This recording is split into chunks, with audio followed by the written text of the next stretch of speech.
नमस्कार, मैं शिखर दुबे आप सभी का स्वागत करता हूं आईटीएम यूनिवर्सिटी के मीडिया लैब में।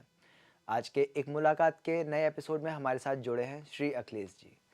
श्री अखिलेश जी 1996 बैच के सिविल सेवक हैं, लेखन में विशेष रुचि रखते हैं तथा एक फिल्मकार भी हैं। ग्रामोफोन के जरिए विभिन्न मुद्दों पर नए विमर्श के लिए देश में चर्चित हैं। वर्तमान में भारत सरकार को अपनी सेवाएं भी देते हैं।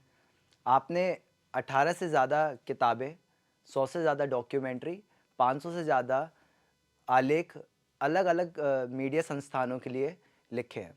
सर, स्वागत है आपका बहुत बहुत हमारे मीडिया लैब में। Thank you Shikhar ji. तो चलिए हम अपनी बातचीत का सिलसिला शुरू करते हैं। सर, आज के टाइम में जहाँ लोग पुरानी चीज़ें घर से बाहर कर देते हैं, वहीं आपने ग्रामोफोन को अपने पास अभी तक सहेज के रखा है। और आज के टाइम में अगर देखा जाए तो ग्रामोफोन जैसी चीज़ कहीं अगर देखने को मिलती है हम जैसे युवाओं को, या तो वो म्यूज़ियम या कोई हिस्टोरिकल प्लेस पे देखने को मिलती है, और वो अभी तक आपने अपने पास सहेज के रखा है। तो सर, इसके पीछे की क्या वजह रही है? तो आप मेरे संग्रहालय को या मेरे संग्रह को ग्रामोफोन का अनाथालय कह सकते हैं कि जो लोग निकाल देते हैं, डिस्कार्ड कर देते हैं, मैं उनको घर ले आता हूँ और उनसे इतना कुछ सीखने को मिलता है शिखर कि जो चीज़ें आपको अखबारों में नहीं मिलती, जो आपको पत्रिकाओं में नहीं मिलती, जो आपको किसी और इतिहास के स्रोतों में नहीं मिलती, वो सब आपको ग्रामोफोन में देखने को मिलता है। और ये हमारी वैसी ही विरासत है जैसे आप किसी मंदिर को, किसी मूर्ति को, किसी और अपनी परंपरा को जैसे विरासत समझते हैं, उसी तरीके से ग्रामोफोन भी हमारी विरासत है। और एक जिम्मेदार नागरिक होने के नाते हमको, आपको और सबको जो ये कार्यक्रम देख रहे हैं, उनके सामने जब भी कोई अगली बार ग्रामोफोन रिकॉर्ड आए या ग्रामोफोन आए, तो हमको लगता है उसको शिद्दत से संभालें और उसको उन लोगों के साथ साझा करें जो इसकी अहमियत समझते हैं। मतलब आपके लिए ग्रामोफोन बहुत ज़्यादा अहमियत रखता है? इस समाज के लिए अहमियत रखता है। मैं उसकी शायद कदर करने वालों की सूची में कुछ लोगों में शामिल हूँ, लेकिन ये अहम तो सबके लिए। जी सर। सर, जैसे कि आपको लेखन में विशेष रुचि है, आपने 18 से ज़्यादा किताबें भी लिखी हैं, और उनमें से एक किताब का नाम है मेरे मेहदी हसन। तो सर, आपने किताब का यही नाम क्यों रखा, और मेहदी हसन साहब से क्या कोई विशेष लगाव आपको? हाँ, मेरे उनसे जाति संबंध थे। अ, मुझे उनसे मिलने का, उनको सामने सुनने का सौभाग्य प्राप्त है, और यहाँ से लेकर पाकिस्तान तक। तो ये जो किताब मैंने लिखी थी वो तब जब वो बीमार थे पाकिस्तान में और मैं उनसे मिलने गया था। तो उन्होंने मुझसे कहा था कि देखो, लता बाई पर किताब है, मोहम्मद रफ़ी पर किताब है, और मैं उनको बाबूजी कहता था। तो उन्होंने कहा कि तुम्हारे बाबूजी पे किताब नहीं है। मेदिन साहब राजस्थान के थे और वहाँ पे बाबूजी बोलते हैं, तो मैं भी बाबूजी बोलता था उनको। तो उनके निर्देश पर ही मैंने वो किताब लिखी। और इसका टाइटल जो आपने कहा, जब पुस्तक का विमोचन हुआ था तो यही सवाल मुझसे पूछा गया था कि मेरे मेहदी हसन क्यों। तो उसका तर्क मेरे जो जहन में था और जो बिल्कुल ईमानदारी से था, वो ये कि मेरी हैसियत नहीं है कि मैं मेहदी हसन साहब की गायकी के बारे में या उनकी कला पर कोई अपनी टिप्पणी करूं, क्योंकि हमसे बड़े जानने वाले और समझने वाले उनके बारे में लिख सकते थे। तो मैंने कहा कि ये मेरे मेहदी हसन है, जो मैं लिख रहा हूँ, जो बयान कर रहा हूँ, ये जो मैं उनको देखता हूँ, जो मैं उनके संगीत को समझता हूँ, ये मेरे मेहदी हसन है। ये आपके भी हो सकते हैं, लेकिन उसको बिल्कुल व्यक्तिगत बनाने के लिए, और एक डिस्क्लेमर था वो कि ये मेरा अप्रोच है इस सब्जेक्ट का, इस व्यक्तित्व का, इस संगीतकार का।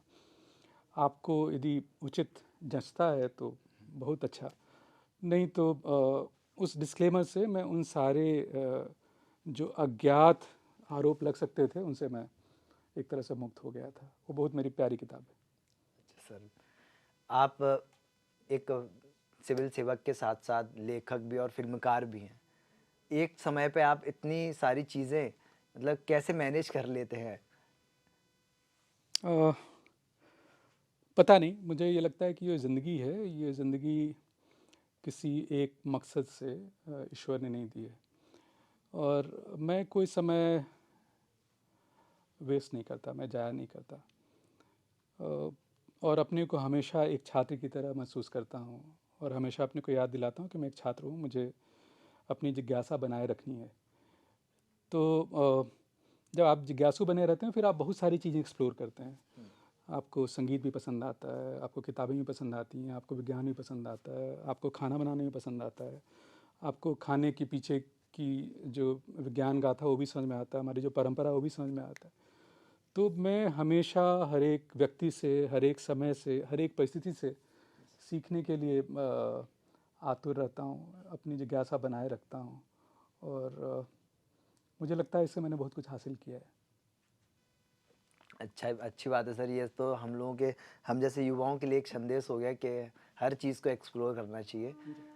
सर, अब हम अपनी बातचीत की अंतिम कड़ी पर हैं। तो हम जैसे युवा जो रेडियो में अपना करियर बनाना चाहते हैं, उनके लिए आप सर क्या संदेश देना चाहेंगे? ये थोड़ा कठिन सवाल है आज की तारीख में कि लेकिन रेडियो की जगह आज की तारीख में पॉडकास्ट ने ले लिया। मतलब उसमें ज़्यादा जो श्रुति परंपरा है उसमें आप बहुत सारी चीज़ें कर सकते हैं। तो अच्छा पॉडकास्ट एक रेडियो का अल्टरनेटिव है और उसकी पहुंच रेडियो की फ्रिक्वेंसी से बहुत ज़्यादा है।